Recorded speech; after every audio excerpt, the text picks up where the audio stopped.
Você já ouviu falar que a melhor forma de tratar o câncer é descobrir cedo? Mas o que muita gente ainda não sabe é quais exames são importantes, quando fazer e por que isso pode realmente salvar vidas. Mesmo sem sintomas, alguns tumores podem estar se desenvolvendo em silêncio e é aí que os exames de rastreamento fazem toda a diferença. E neste episódio, a gente vai conversar sobre prevenção, diagnóstico precoce e os exames que ajudam a identificar o câncer ainda no início. Vamos falar sobre os mitos, os medos e o que realmente faz a diferença quando o assunto é cuidar da saúde. Olá, eu sou Johnny Mota, jornalista e apresentador, e este é o Aqui por Você, um podcast do Instituto de Oncologia do Paraná.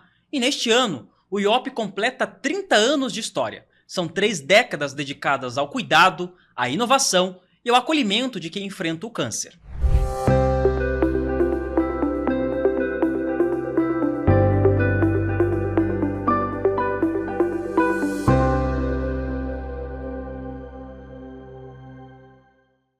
Bom, e para essa conversa eu recebo aqui no estúdio o Dr. Roger Akira Shiomi, oncologista clínico de IOP e pós-graduado em saúde integrativa pelo Albert Einstein. Doutor, seja muito bem-vindo, é um prazer receber o senhor aqui. Prazer é todo meu, Johnny. Legal, doutor. Para a gente começar a falar um pouquinho, vamos começar pelo começo, né? Pela prevenção.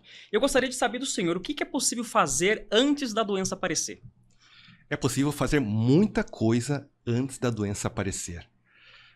Prevenção, nós dividimos em prevenção primária e secundária. A prevenção primária é fazer algo antes de aparecer a doença, e a secundária são os métodos que nós usamos para rastrear a doença o mais precoce possível. Então, prevenir para o dia a dia seria cuidar de manter um peso adequado, evitar, quer dizer, na verdade é proibido fumar. Perfeito. Hoje em dia, também a OMS considera que não existe tolerância para o álcool. Isso é algo que vai ser mudado culturalmente, gradativamente. E para o fumo também, em relação ao cigarro ou Sim. derivados dele, doutor? Sim. O vape também, apesar que os estudos ainda estão caminhando, mas também causam tanto malefício quanto o cigarro. Os cuidados com a alimentação, aí inclui, então, uma alimentação com verduras, frutas, proteínas saudáveis, consumo moderado de carne vermelha e grãos integrais, isso é importante, evitando sempre ao máximo os ultraprocessados, as bebidas açucaradas como os refrigerantes, por exemplo. Então, isso é fundamental. Exercícios físicos, existe uma recomendação de pelo menos 150 minutos por semana de exercícios físicos, idealmente que incluam exercícios de força e exercícios aeróbicos, né, como uma caminhada. E muita gente esquece aqui que existem vírus também, micro-organismos que causam infecção. Então, vacinação também faz parte de uma estratégia preventiva contra o câncer. Bacana, doutor. O senhor deu aí uma receita do que é possível fazer. E aí, talvez, para a gente poder esclarecer, inclusive para o nosso público, existe uma forma, além disso, é possível evitar ter câncer? Ou é algo, assim, inevitável? Na medicina e na oncologia, eu sempre costumo falar para as pessoas que eu cuido que não existe nem 0 e nem 100%. Mas, seguindo por essa linha, sim, existe uma chance muito grande de você diminuir ao máximo o risco de ter câncer. Bom, doutor, a gente fala em rastreamento, né? Quais são os exames mais importantes? Existem exames importantes para mulheres e para homens. O que é comum dos dois é rastreamento para o câncer do intestino, que em geral é feito por um exame que já consegue até ver o intestino por dentro e também até tratar lesões que podem virar câncer, que é a colonoscopia. E outro exame que é fundamental também, especialmente para homens e mulheres que fumam a partir dos 50 anos, é uma tomografia que é feita, um exame de imagem com baixa dose de radiação para detectar nódulos que podem ser possivelmente um tumor maligno, geralmente para pessoas que fumaram uma média de um maço por dia por 20 anos. Então, são exames que valem para os dois sexos. Para o homem em específico, a questão da próstata é algo que tem que ser discutido em consultório, especialmente pessoas de alto risco com histórico familiar de câncer de próstata, pessoas de origem afrodescendente, daí o ideal seria começar a partir dos 45 anos, coletando o exame de sangue do PSA, por exemplo. Na população geral, em torno de 50 anos.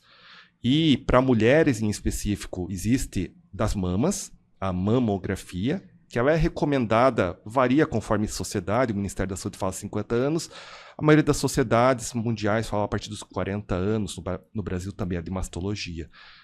E o que mudou neste ano é o rastreamento do câncer de colo de útero. Todo mundo vai perguntar, mas é o Papa Nicolau. Tá Criado mudando. na década de 1940, se não me falha a memória, né, doutor? Exato. A grande questão é, o Papa Nicolau, de uma maneira geral, vai detectar as alterações que aquele vírus famoso, HPV, causa de lesão. Então ele vai ver a lesão. Agora é possível detectar diretamente o causador, o HPV, antes de aparecer a lesão. O que isso muda na prática? Você consegue fazer uma detecção mais precoce. É como se conseguisse descobrir antes mesmo do câncer aparecer, por exemplo, é isso? Exatamente. E tem o melhor. Apesar da coleta padrão ainda ser um modo do Papa Nicolau, em algumas populações é possível fazer uma autocoleta com resultados muito semelhantes e muitas mulheres vão gostar que o espaçamento passa, se for normal, claro, o exame, para ser a cada 5 anos. Olha só que informação importante, né, doutor? Isso já está sendo implementado já em algumas cidades como teste pelo Ministério da Saúde, por exemplo. E deixa eu fazer uma pergunta por curiosidade, né? Hoje em dia, os pacientes do senhor têm chego em que fase? Geralmente, eles já chegam para mim com diagnóstico. Tá? Existem algumas pessoas que eu tenho recebido também em consultório com preocupação pelo histórico familiar de câncer e vão procurar para ver se tem um risco. E isso é bom informar que até tem a ver com a prevenção. 90% dos casos de câncer estão ligados a hábitos e condições de saúde internas, sendo que 10% tem a ver com alguma síndrome genética, tipo da Angelina Jolie, que pode passar de pai para filho. Perfeito. E é uma condição que acontece sempre, doutor, ou não? É relativa? Olha, quem tem uma síndrome genética, que nem da Angelina Jolie, existe um risco maior de desenvolver, só que isso pode ser contrabalanceado. Dependendo do tipo de alteração genética, você pode fazer até cirurgias preventivas, que nem ela fez de mamas e ovários, por exemplo. E também os hábitos de vida podem ajudar a que esses genes se expressem menos, então diminua esse risco de desenvolver o câncer. Nós chamamos esse conceito tecnicamente chamado de epigenética. Interessante, até porque eu perguntei no início em relação a se é possível, é algo inevitável. Por quê? Porque quase todo mundo tem aquela pessoa, não, eu fiz tudo certo durante a minha vida, fiz atividade física, me alimentei muito bem, tive uma rotina tranquila, qualidade de vida, tudo ok, mas descobri que tem o câncer, né? E por que isso realmente acontece com as pessoas?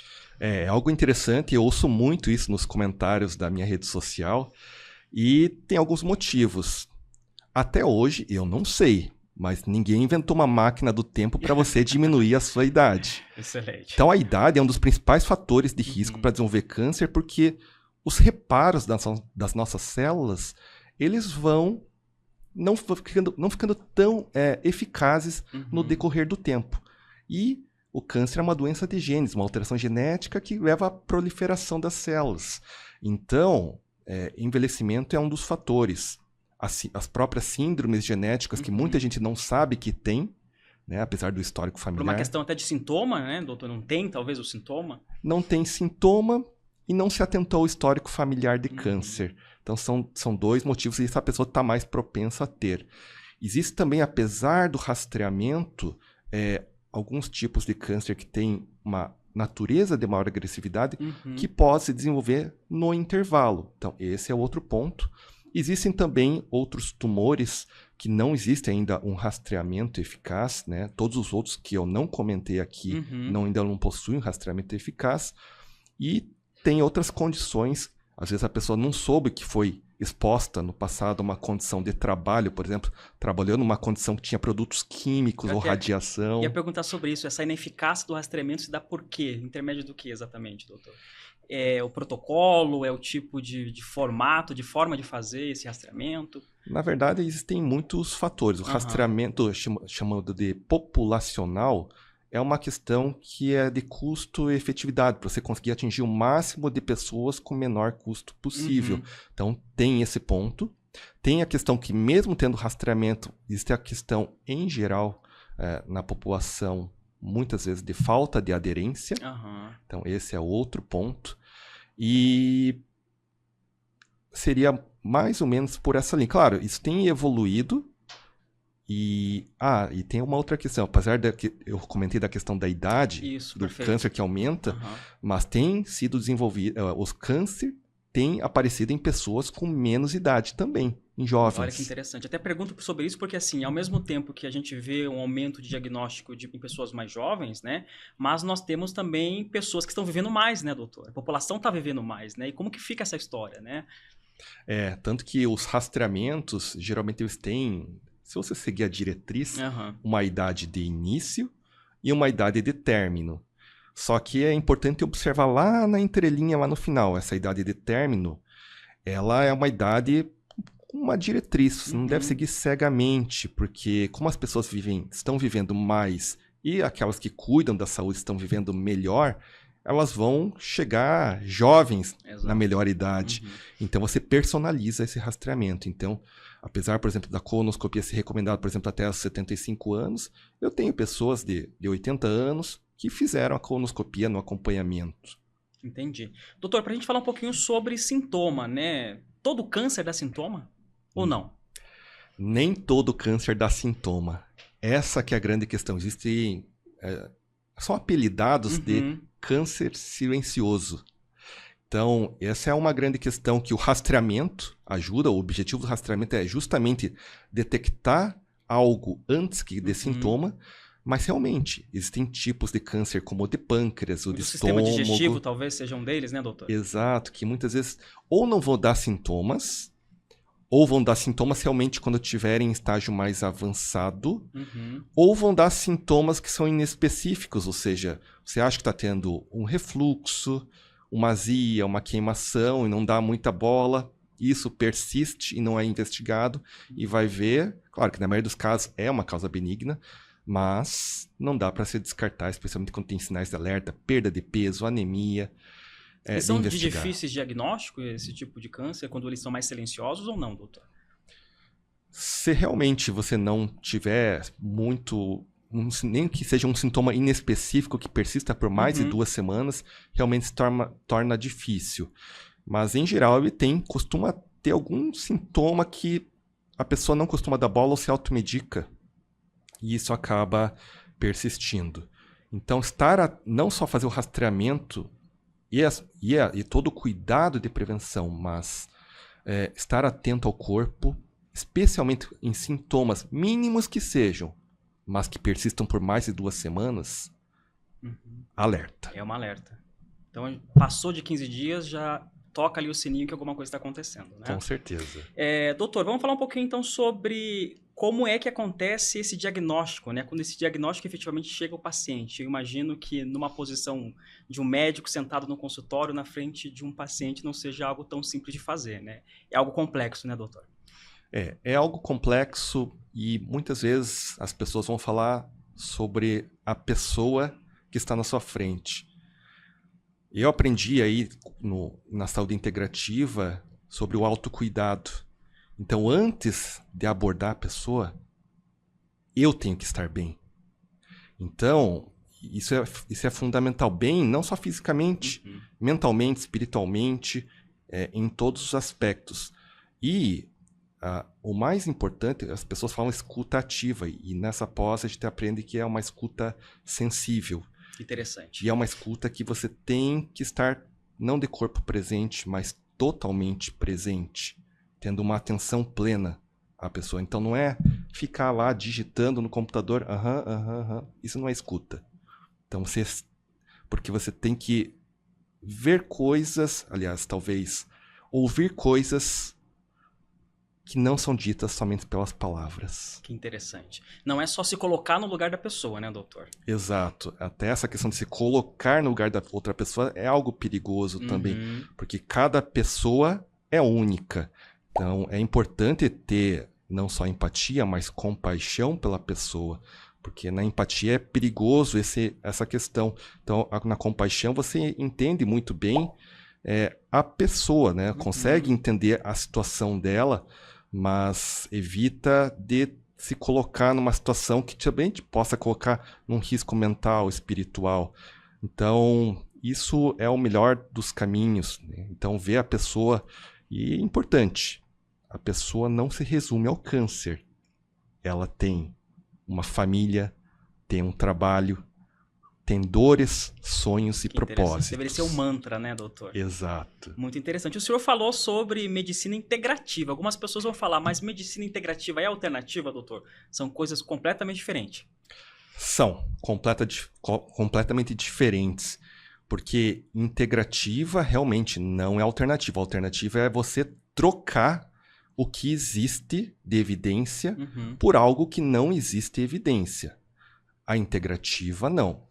Integrativa, você realmente usa, é uma forma de abordagem sempre baseada em evidências científicas, que você usa de todos os métodos, técnicas, disciplinas e profissionais da área da saúde, visando a pessoa como um todo, para obter o bem-estar e a cura.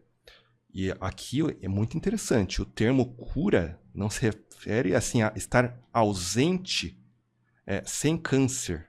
Perfeito, Né? que interessante. A cura é uma cura global da pessoa como um todo. Muitas vezes a pessoa pode ter câncer e estar curada, né? Porque envolve propósito e aspectos de identidade da pessoa. Que interessante. Como o senhor consegue, no dia a dia, trazer essa perspectiva da medicina integrativa? Nesse aspecto, eu valorizo muito aspectos que muitas vezes são esquecidos pelos cantos.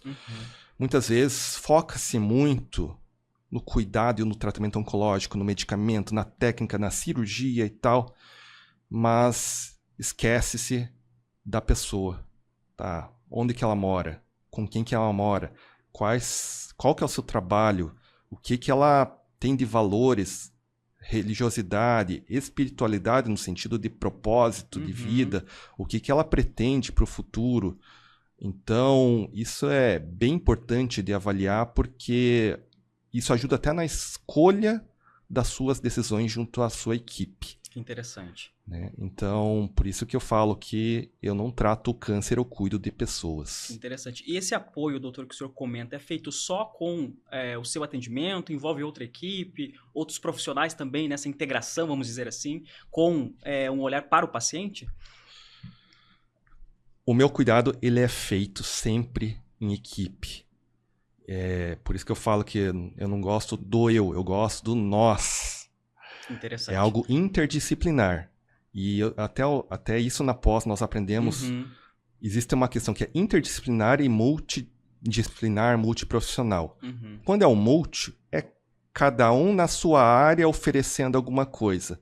Já no interdisciplinar, nós criamos um pensamento único. Então, isso é muito legal no IOP, que nós fazemos periodicamente reuniões em que nós discutimos os casos das pessoas que estão em tratamento para criar um corpo único.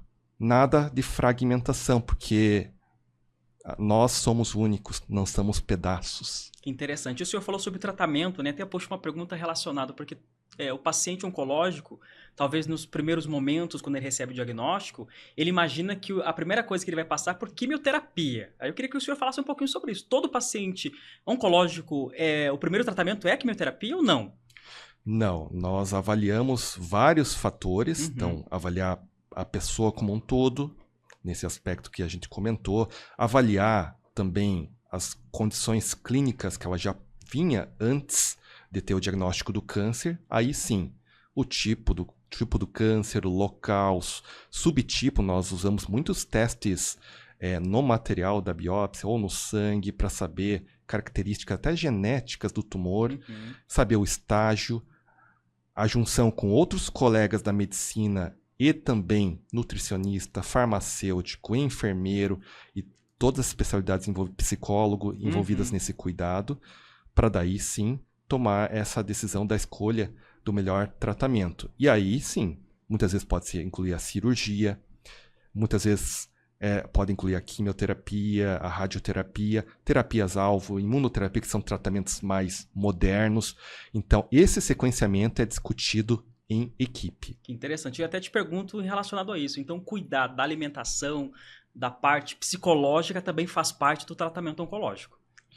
Cuidar dos hábitos de vida, alimentação, exercícios físicos, inclusive, faz parte. Então, muita gente fala, nossa, tá com câncer, acho que tem que ficar quietinho lá na cama. Não. Tem que se movimentar, porque os estudos mostram que esses cuidados em equipe, aliados ao... Claro, a pessoa também tem que ter essa corresponsabilidade ao autocuidado, mostram que a pessoa não só vive mais tempo, como vive com mais qualidade e diminui até efeitos colaterais de tratamento. Não só dos tratamentos, dos medicamentos oncológicos, mas até de uma cirurgia, de uma radioterapia. Né? E aí eu pergunto para o senhor, né? Depois do... não sei se a gente pode falar sobre isso, né? Mas o tratamento acaba efetivamente falando? Ou não? Em que momento que isso acontece, doutor? Depende de paciente para paciente, de câncer para câncer. Em que momento que o tratamento, que o paciente recebe essa notícia? O seu tratamento acabou. Geralmente, falando de tratamento em específico, o tratamento ele acaba quando existe uma doença, geralmente em estágios que você não costuma ter metástase, ou seja, a disseminação do câncer do local de sua origem para outro órgão. Então, geralmente, nesses casos, costuma ser feito um tratamento por tempo determinado, seja cirurgia, quimioterapia, radioterapia, uma combinação, terapia-alvo, imunoterapia. Então, existe um tempo determinado e, a partir daí, se inicia o acompanhamento. Claro que, com o avanço da oncologia, em alguns casos muito selecionados, sempre em discussão com a equipe e levando em consideração a pessoa, mesmo doenças com metástase também, nós podemos, em alguns casos, ter intuito objetivo de cura, né, de remissão completa da doença. E esse acompanhamento acontece a partir desse ponto, né? Quanto tempo depois? Ou até quanto tempo depois, efetivamente falando, né? Se for levar pelo conceito da vida, nunca ele finaliza. Se for levar pelo conceito das diretrizes, os 5 primeiros anos, eles são muito importantes. Especialmente os primeiros 2 a 3, em que existe um risco maior de recidiva. Então, esses são os 5 primeiros anos, eles realmente são os mais importantes para o início do acompanhamento. Essa recidiva significa que o câncer pode voltar a aparecer. Isso, o câncer ele pode voltar a aparecer não só no mesmo local ou num outro órgão, como na forma de metástase. Então, isso que é fundamental nesse acompanhamento especificamente para esse tipo de câncer. Claro que o cuidado não se resume a isso. E doutor, assim, por que isso acontece efetivamente, né? O paciente passou pelo tratamento, ele está nesse período de acompanhamento e de repente o câncer aparece em outro órgão, né, em um outro local do corpo. Por que isso acontece efetivamente falando? Tem algo a ver provavelmente com a biologia do corpo? A gente chama de multifatorial. Existem múltiplos fatores, mas em resumo, são células tumorais que restam, que a gente não consegue olhar a olho nu, mas que ficam ali e voltam a se proliferar. Então, essa é uma da questão. Claro que existem daí fatores de risco para células persistirem. Então, se a pessoa tem um tumor que já tem um comportamento, nós chamamos de biologia, mais agressiva, já uma doença que estava em um estágio maior, geralmente nós colocando uma escala de 1 a 4, 1 é mais inicial, 4 é quando tem metástase, e a doença é localizada geralmente no estágio 1 a 3. Então, quanto mais próximo do 3, maior risco de evoluir para o estágio 4, por exemplo. Então, esse é um outro aspecto. Então, é possível falar em cura do câncer? Sim. Em que momento que isso ocorre, efetivamente, depois desse acompanhamento, né, que o senhor mencionou? Geralmente esses 5 primeiros anos é o período que realmente tem maior risco de recidiva, e após 5 anos, a chance da recidiva desse tumor é praticamente improvável. Não existe 0 nem 100%, isso ninguém consegue dar essa garantia, mas o risco é menor. Existem tumores que recidivam, que voltam após 5 anos? Existem, né? Existem tumores como câncer de rim, alguns tipos de câncer de mama que têm resposta a bloqueadores hormonais que podem recorrer com mais tempo. Então, muitas vezes, essas pessoas realmente vão ficar acompanhando, às vezes, entre 5 a 10 anos também, com menos frequência, mas acompanhando. Eu imagino que não seja tão simples, né, doutor? Principalmente porque a gente está lidando com uma questão de recorrência, né? E como que é feito esse tipo de acompanhamento, né? Imagino que seja psicológico também com o paciente, né? Porque existe um risco real de acontecer, né? De efetivamente ter uma recorrência. Não é só ansiedade, né? Não, não é só ansiedade, e isso tem nome, tá? É um nome em inglês que chama FOR, Fear of Recurrence. Em português, medo de recorrência. Tá? Isso está bem determinado na literatura e ocorre aproximadamente, olha os números, 7 em cada 10 pessoas em acompanhamento. É realmente um número bem impressionante. E 3 em cada 10 desses que têm o FOR costuma ser num grau tão importante que interfere nas suas rotinas e as pessoas precisam de apoio. E esse medo, doutor, se dá por quê? Talvez por uma questão cultural, porque a gente encara o câncer como algo complexo, mas que gera um medo em todo mundo, né? Sim. Então talvez seja aí essa resposta, lógico, a gente está aqui conjecturando uma possibilidade de uma resposta a isso, né? Mas é um medo real mesmo, né, doutor? Tanto que o FOR, o Fear of Recurrence, ele costuma acontecer com maior intensidade na véspera das consultas para ver resultados de exames de acompanhamento. Então, realmente, a questão da recidiva, uma vez que, na sua grande maioria dos casos, não vou dizer a grande maioria por causa dos avanços de tratamento, mas em muitos casos, a recidiva na forma de metástase costuma não ter uma remissão daqui para frente. Pode ter um excelente controle, mas não costuma ter. Perfeito. Não está no nosso roteiro, mas eu vou fazer uma pergunta. O senhor falou sobre avanços, né, de inovação, de tecnologia relacionado ao tratamento oncológico. E o que o senhor tem visto em relação a isso? Eu tenho visto avanços em diversas áreas. Tá? O avanço nessa questão, primeiro, de pessoas. Então, essa atuação interdisciplinar tem ficado cada vez mais em voga, inclusive nós no IOP e também em outras instituições que eu atuo, nós fazemos os tumor boards, em que nós unimos profissionais de diversas áreas e discutimos cada caso, porque realmente isso aumenta a longevidade das pessoas e a qualidade de vida. Então, decisões difíceis são decididas em tumor board. Outra questão em relação, por exemplo, à cirurgia, eu não sou cirurgião, mas o que eu vejo muito de cirurgiões que atuam comigo é o avanço da cirurgia robótica, mostrando menos efeitos colaterais, melhores resultados cirúrgicos, muitas vezes com ganho aí de resultados na área da oncologia também. Radioterapia também tem ficado cada vez mais precisa, entregando uma dose no tumor cada vez mais precisa e diminuindo efeitos colaterais nas regiões ao redor, nos órgãos sadios. E na minha área, que é a parte de oncologia clínica, temos visto muitos avanços em detecção de alvos através da genética, nós chamamos isso de oncologia molecular, né? Então achando alvos por meio da genética e por outras técnicas também. Avanços na questão de medicamentos direcionados para esses alvos, que é a terapia-alvo. Um dos grandes avanços dos últimos anos foi a imunoterapia, que usa recursos nossos, que é o nosso sistema imune, para fortalecê-lo, que geralmente o câncer silencia ele. Nós voltamos a fortalecer para agredir o tumor.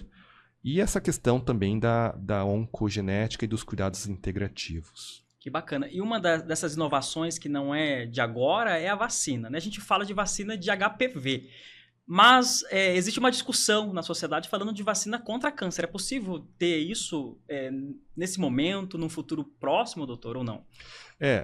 Existem algumas vacinas especificamente para tratar câncer que realmente estão em estudo, né? Não estão na prática do dia a dia, mas existem. Então, é algo complexo de se desenvolver porque o câncer ele não é uma doença única.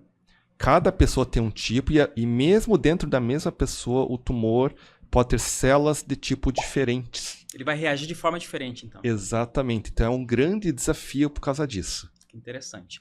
Doutor, eu tenho uma última pergunta, mas antes de passar para ela, eu gostaria de saber se o senhor tem algo, além daquilo que a gente já conversou aqui, que o senhor acha importante trazer para o nosso público de hoje. Eu costumo resumir em uma palavra a atuação do nosso dia a dia. Primeiro, né, que eu não trato câncer, eu cuido de pessoas, para que essas pessoas não tenham somente anos de vida, mas vida nos seus anos. Que interessante. Talvez essa seja a mensagem que, inclusive, eu ia pedir para o senhor falar uma mensagem para quem está enfrentando o câncer nesse momento, mas eu acho que é isso, né? A pessoa no centro do tratamento, do acompanhamento, efetivamente, né, doutor? Com certeza. Ela é a pessoa, ela é a principal, é a estrela. Bom, doutor, a gente sabe que saúde mental é tão importante, né, esse processo desse acompanhamento, mas a gente sabe também que o próprio paciente pode se sentir um pouco fragilizado durante isso, né? Então, a gente considera que consulta regular, exames regulares são importantes também, né? Sim, são muito importantes as consultas e exames regulares. Isso porque existe a questão tanto do rastreamento como dos sinais e sintomas de alerta. Então, por isso que nós divulgamos tanto esses sinais e sintomas de alerta, porque nem todos os tumores vão ter rastreamento. Então, nosso papel lá no IOP realmente é de fazer essa orientação, essa investigação e dar realmente um guia para a pessoa, para ela ter uma diretriz por onde seguir. Não vai achar sem um mapa o que ela precisa. Perfeito. Muito obrigado pela sua presença, doutor. Foi um prazer receber o senhor aqui no estúdio. Prazer foi todo meu. Obrigado. Bom, apesar de todos os avanços da ciência e da medicina, o câncer continua a ser uma realidade desafiadora que impacta milhares de pessoas anualmente. A boa notícia é que informação e cuidados preventivos pode fazer toda a diferença. A prevenção e o diagnóstico precoce seguem sendo nossas ferramentas mais poderosas para transformar essa jornada. Lembre-se, o conhecimento é o primeiro passo para cuidar de si mesmo. Bom, e se esse episódio te ajudou a entender melhor o tema, compartilhe com alguém que você conhece. Conversas como essa podem sim mudar trajetórias. E se você curtiu esse conteúdo, deixa sua curtida, avalie o episódio e ative o sininho. Isso ajuda a levar essa conversa ainda mais longe. Acompanhe-o aqui por você na sua plataforma preferida e também nas redes sociais. A cada episódio, a gente traz informação de qualidade com um olhar humano, acessível e acolhedor. Bom, a gente se encontra no próximo episódio. E lembre-se, tudo começa com a informação e, acima de tudo, a gente está aqui por você. Tchau!